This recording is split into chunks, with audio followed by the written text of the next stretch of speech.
Dyreng, Lindsay, Markle et Shackelford se sont intéressés dans une étude publiée dans le Journal of Accounting and Economics aux déterminants de l'implantation de holdings par des multinationales américaines au sein de leur réseau de filiales à l'étranger. En effet, il est fréquent que ces sociétés adoptent des architectures complexes de participation pour faire circuler les capitaux propres nécessaires à leurs activités. Il est fréquent que les sociétés multinationales américaines ne contrôlent pas directement leurs filiales à l'étranger. Un exemple d'organisation est fourni par le graphe ici présent. Les activités à l'étranger sont contrôlées par une société holding de droit US directement sous la direction de la maison mère. Mais les filiales locales ne dépendent pas directement de cette holding. Vient s'intercaler une société holding de droit étranger. C'est l'existence et la localisation de cette dernière qui intéressent les auteurs de cette étude. Pour expliquer la présence de holdings étrangères, les premiers arguments paraissent liés à la fiscalité. Les auteurs prennent l'exemple d'une filiale en Allemagne. Si pour rapatrier les bénéfices vers la mère, elle doit lui payer des dividendes, selon la convention entre l'Allemagne et les États-Unis, ces dividendes sont assujettis à une taxe à la source de 5%. En revanche, si ces dividendes sont payés à une holding luxembourgeoise, il n'y a aucun prélèvement. Comme le droit luxembourgeois est favorable, il n'y a aucun prélèvement quand ces mêmes dividendes remontent vers les États-Unis. La chaîne d'imposition globale s'en trouve donc notoirement simplifiée. Mais le raisonnement précédent ne tient pas compte d'autres outils de gestion fiscale à disposition des multinationales. Il peut être plus simple de faire remonter les profits directement dans les pays où ils sont moins imposés, en jouant sur les prix de transfert, les accords de partage de coûts, le paiement de royalties ou encore à travers les rémunérations de dettes internes. Deux types de motivations peuvent guider leur choix.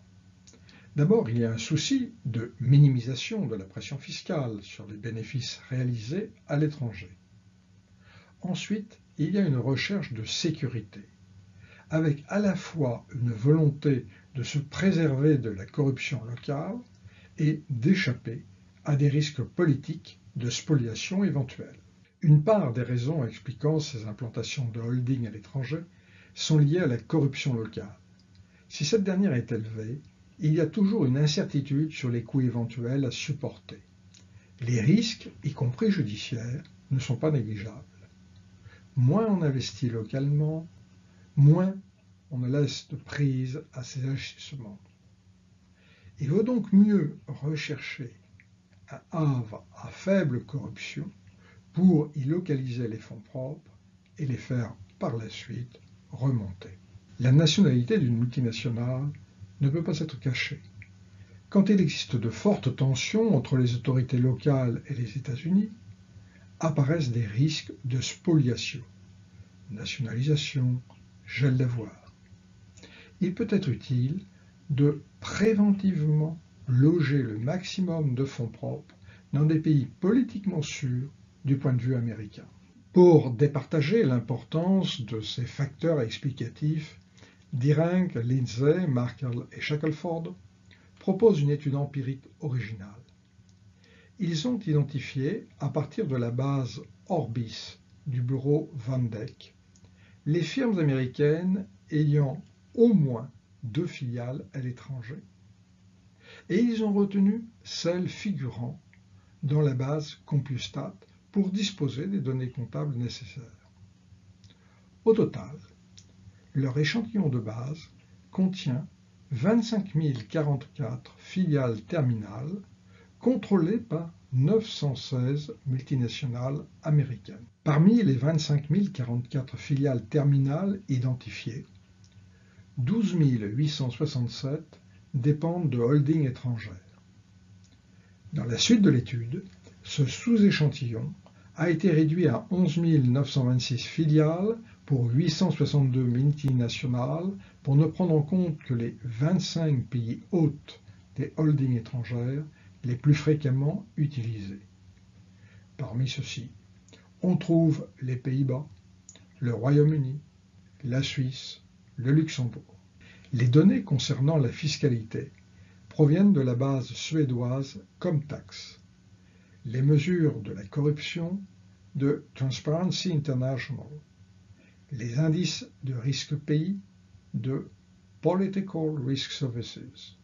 Enfin, d'autres bases ont été sollicitées pour fournir les estimations des variables de contrôle par pays. Les auteurs estiment un modèle de régression logistique où l'indicatrice Hold4 vaut 1 si la filiale terminale I dans le pays J dépend d'une holding étrangère. 3 variables explicatives prennent en compte le cadre fiscal, la taxe à la source du pays, lorsque les dividendes repartent aux États-Unis, l'existence d'une convention fiscale entre les deux pays et le taux final d'imposition dans le pays concerné J. Les deux autres sont les mesures de corruption et de risque pays. Les résultats montrent que la fiscalité est un élément important pour décider une multinationale à créer une holding de contrôle à l'étranger. Mais là encore, ce n'est pas le seul élément. Les dimensions absence de corruption et faible risque politique jouent un rôle significatif. Notons qu'à ce stade, l'existence de conventions fiscales bilatérales ne semble pas spécialement importante. La seconde question abordée est pourquoi le pays J a été choisi pour héberger la holding à laquelle est rattachée une filiale terminale du pays I. Les 5 variables explicatives sont, pour commencer, les différences entre des variables d'écart mesurées entre, d'une part, le pays J et les États-Unis, et d'autre part, le pays I et les États-Unis. Différence d'écart de taux, différence d'indice de corruption, différence de mesure de risque pays. Par ailleurs, figure dans les variables l'existence d'une convention entre les pays I et J,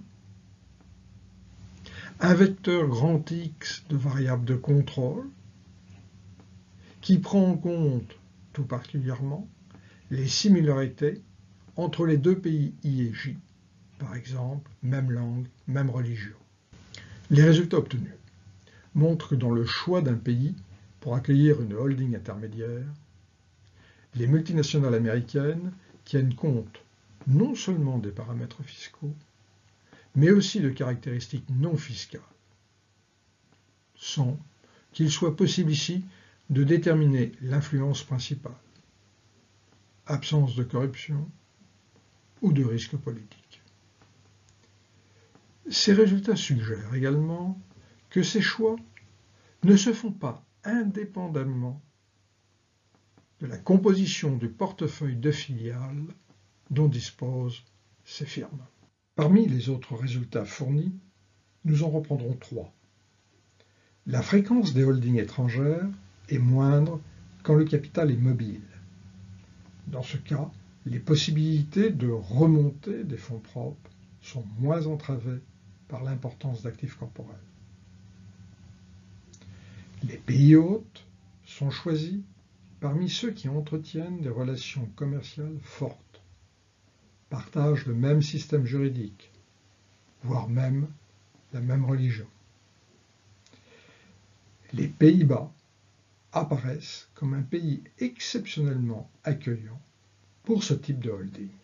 En conclusion, cette étude de Dierenck, Lindsay, Markle et Shackelford suggère que si la planification fiscale, en logeant les sources de profit de manière optimale, permet aux multinationales d'échapper en partie à l'impôt, leur architecture en cascade de filiales fournit aussi de son côté des conduits efficaces pour le transfert de leurs dividendes.